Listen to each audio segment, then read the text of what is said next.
makanisi ya mabe bakosala mboka tala mboka na yo ezala mosa alikanisi na yo mpe tekele liboso Assainissons-nous, la paix durable au Congo. On est fatigué, on n'a pas perdu nous, on n'en peut plus. Cherche à Congolais, me met dans la mer pour les Congo unis. Tout est fini, ah ouais, songe à la paix.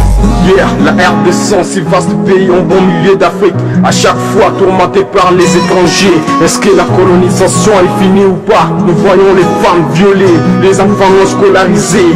La misère, le galère dans tout le coin du pays. On en a assez, nous voulons la paix. Voir un Congo prospère et fini. Pas de la HDS, de la reconstruction.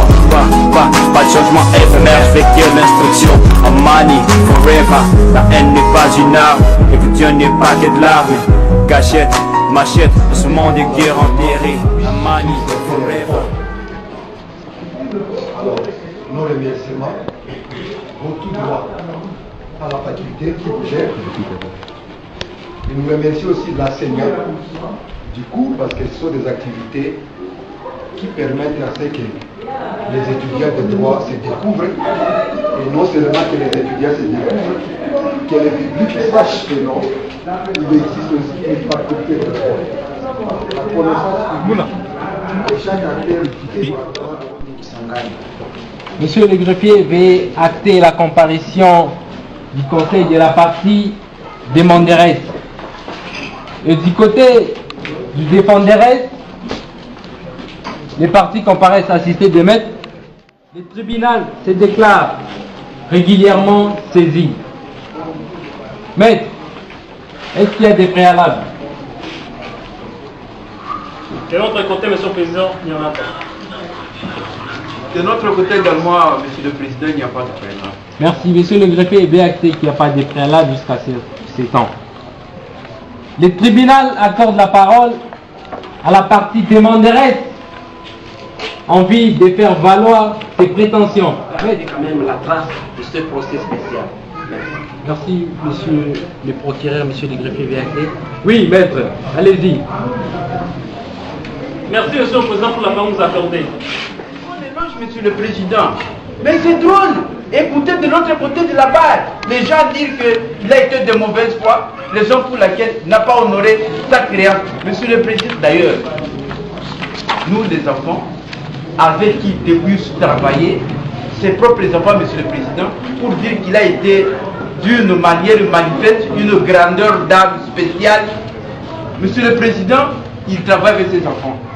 Il travaille avec ses enfants, il ne pouvait pas contracter une créance seul, sans la voix de ses enfants. Monsieur le Président, permettez-moi que je vous dise ouvertement. Mais tous ces gens, tous ceux qu'ils ont monté, peut-être ils ont profité du départ, puisque notre papa n'est plus là, ils ont créé un titre que nous tous, nous déplorons, Monsieur le Président. Un titre avec de déformations, Monsieur le Président, qui nous fait également peur. Monsieur le Président, commerçant de son état, notre papa, je vous l'ai dit tantôt, 86 ans d'âge, il a évolué dans sa carrière de commerçant. Jamais il n'a comparé devant votre tribunal pour être reproché de quel que soit, de n'importe quelle cause. Passez le message, je vous en prie, monsieur le Président. Merci, maître. Nous avons écouté vos répliques. Oui, maître Elia. Oui, merci, Monsieur le Président, de nous avoir accordé la parole. Et je pense que tout le monde dans la salle d'audience a écouté cet exposé riche en mensonges, Monsieur le Président. Pourquoi nous disons que cet exposé est riche en mensonges, Monsieur le Président? Nous allons le démontrer dans notre exposé. Monsieur le Président, on dit que notre papa a contracté une créance, Monsieur le Président, qu'il puisse nous prouver par des moyens, des documents, Monsieur le Président, que réellement c'est notre fait papa, que son âme repose en paix, qui a contacté cette créance, Monsieur le Président. Et en plus de cela, Monsieur le Président, on a trouvé qu'il n'y a pas de preuve, Monsieur le Président. Et à cela, il y a encore un principe qui dit ceci en latin, Monsieur le Président. Acteur non probant, reus absolvitur, Monsieur le Président. Ce qui veut dire en français, faute de preuve par le demandeur, le défendeur est absous. Qui veut dire triomphe dont ils n'ont pas de preuves, Monsieur le Président. C'est à notre faveur, on doit triompher. Comment venir devant votre vice-tribunal, rempli de pouvoir pour faire la réponse du tribunal? Monsieur le Président, ça c'est honteux. S'il vous plaît, maître. Nous rappelons que vous êtes dans une salle d'audience. Et Monsieur le procureur, qui est devant ici, il peut se saisir d'office de l'infraction que vous allez commettre. Et ce soit la dernière fois. Oui, maître, allez-y. Oui, Monsieur le Président, nous allons y aller en fait de pouvoir prouver quel mensonge dont nos camarades d'ailleurs ont pensé que ce sont des estimés confrères, mais on se demande ils sont venus de quelle université, où est-ce qu'on les a appris les droits. En plus de ce principe que je vous ai donné qui dit que faute de preuves par les demandeurs, les défendeurs, absous ou triomphe, Monsieur le Président, ils ont dit que vous puissiez, et ils ont réclamé d'ailleurs à haute voix un dommage intérêt de 8 000 $, Monsieur le Président. C'est à vous de leur imposer ces principes sans procès du droit qui dit ex aequo ex bono, Monsieur le Président. Et en français, c'est à votre tour de leur expliquer parce que je ne suis pas un enseignant du droit pénal. S'il en fait en profiter, rendez-vous au cabinet. Monsieur le Président, est-ce qu'ils ont oublié que la preuve est de rigueur en droit? Point d'interrogation, Monsieur le Président. Monsieur le Président, pour ne pas monopoliser la parole, je vais laisser mes camarades de pouvoir enrichir ou même atterrir. Nous avons dit. Merci, maître. Le tribunal a écouté. Oui, maître Mbabal. Merci pour la parole, Monsieur le Président. Ici, nous voulons juste appuyer nos arguments. Le tribunal, la partie demanderesse, vous avez écouté les arguments, détails, des principes, des droits qui sont sortis de la partie adverse.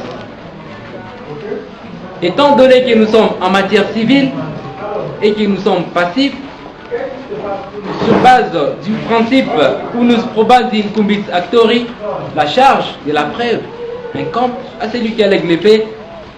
La partie demanderesse, vous avez la parole, envie de donner des preuves tangibles qui prouvent en suffisance que leur père avait contracté une créance entre vos mains de 10 000 $. Mais aussi, il demande au tribunal à ce qu'il y ait un témoin.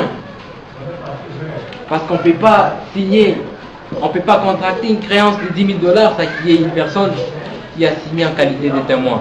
Raison pour laquelle le tribunal vous demande de pouvoir prouver tout ce que vous avez allégué. Oui, maître. Merci, Monsieur le Président. Membre du tribunal. Nous sommes au regret d'entendre nos voisins sans argument solide, Monsieur le Président. Certes, on peut avoir fréquenté l'université de Mag. Ça n'a rien à voir avec la science. C'est sacro-saint en latin qui dit, Monsieur le Président, testis unus, testis nullus, Monsieur le Président. En français, ça veut dire un seul témoin ou un seul renseignant. Aucun témoin ou aucun renseignant, Monsieur le Président. C'est pourquoi nous, de la partie défenderesse, Monsieur le Président, nous demandons qu'on puisse nous présenter qui était notre renseignant ou notre témoin, Monsieur le Président. Ce n'est pas une affaire, l'affaire des 10 $, comme l'avaient dit mes camarades. Nous avons dit, Monsieur le Président, l'État nous tient à la gorge. Étant donné que vous avez le devoir de pouvoir plaider et que le tribunal va se prononcer aujourd'hui, par son assignation du 16 janvier 2015, M. Toumba a saisi le tribunal des séances pour s'entendre à obtenir la condamnation des Exaucé et Glady à la restitution de la créance de la somme de 10 000 $ contractée par les faits pères, ainsi qu'aux dommages et intérêts pour tout préjudice confondu et subi aussi aux deux parcelles. Entendu qu'à l'audience publique du 12 janvier 2015, à laquelle la présente cause a été plaidée et prise en délibéré, les demandeurs ont comparu, assisté de ces conseils, Maître Ngemale, avocat au barreau de Kinshasa, Maître Mande, avocat au barreau de Kinshasa-Gombe, et Maître Kimbangu, avocat au barreau de Lubumbashi. Les défendeurs ont comparu, représentés par les conseils, Maître Katembo Jamari, Elia Ziraliwa, Mbaba Zivet, tous avocats au barreau de Kisangani, et avec Maître Apedra, défenseur judiciaire du ressort. Vérifiant l'état de la procédure, le tribunal se déclare régulièrement saisi sur remise contradictoire à l'égard des parties, que la procédure est régulière. Entendu qu'il ressort des faits de la cause en date du 15 février 2013, M. Isamba, commerçant de son état, avait contracté une créance de cargaison, de bières de Skol et de Tembo à son ami Tumba, qui du reste est resté impayé jusqu'à ce jour. Qu'arrivé au 7 juin 2014, il a piqué une crise cardiaque où il s'est rendu ad patres, laissant ainsi des enfants dont Exaucé est grandi comme héritier de ses biens. 15 mois après, le demandeur, après ses recherches, constata que M. Isamba avait laissé deux parcelles, notamment l'une au quartier Bankoko et l'autre au quartier Kindia, évaluées à $5,000. Entendu qu'ayant la parole, le demandeur a plaidé par l'entremise de ses conseils au tribunal des séances et dire recevable et fonder l'action et condamner ses héritiers à payer une somme de $10,000 et au dommage intérêt de $10,000 payables dans les francs congolais. Entendu qu'ayant la parole en réplique, la partie défenderesse, par les bails de ses conseils, soutiennent que les pères n'avaient jamais contracté la créance. Ils invoquent le principe in dubio pro reo, ils invoquent les principes des droits qui ont été cités ici. Ils fondent leurs arguments sur les articles 57 du Code civil des obligations qui stipule ce qui est ambigu s'interprète par ce qui est d'usage dans les pays où les contrats ont été effectués. Ils ont invoqué l'article 60 du même code qui stipule dans les doutes, les conventions s'interprètent contre celui qui l'a stipulé et en faveur de celui qui a contracté l'obligation.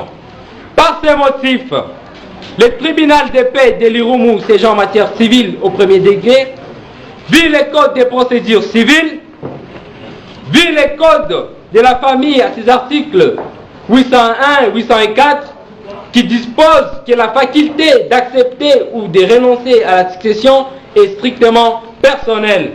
Vu le code civil des obligations, livre 3, à ses articles 33 et 258, qui stipulent les conventions légalement formées tiennent des liens et lois à ceux qui les ont faites et les parties doivent s'exécuter de bonne foi. L'article 258 qu'ils ont invoqué encore, tout fait quelconque de l'homme qui pose à autrui un dommage oblige celui par la faute duquel il est arrivé à pouvoir les réparer. Entendu qu'il a la parole à son tour, l'avis de l'officier du ministère public a demandé au tribunal de dire l'action mise en justice par M. Tumba fondée et recevable. Il invoque les articles 801, 804 du Code de la famille dont nous avons dit si haut. En conséquent, le tribunal condamne la succession des héritiers Isamba à payer une somme de $10,000 comme remboursement de la créance qu'avait contracté leur père et les condamne à payer $4,000 comme préjudice, tout préjudice confondu, et met les frais de la justice en sa charge. Ainsi jugé et prononcé par le tribunal de paix de l'Irumu, siégeant en matière civile au premier degré, dans son audience publique tenue dans la grande salle de l'université du CEPROMAD le 12 janvier 2015, à laquelle assiéger les magistrats Ibrahim Ramazani, nommé par l'ordonnance présidentielle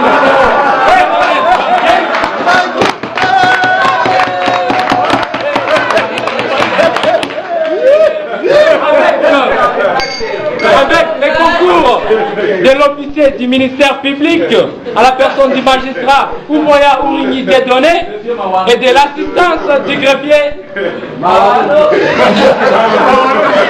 Jérôme Lambokona, ainsi jugé. Plus rien n'est en rôle, la séance est levée.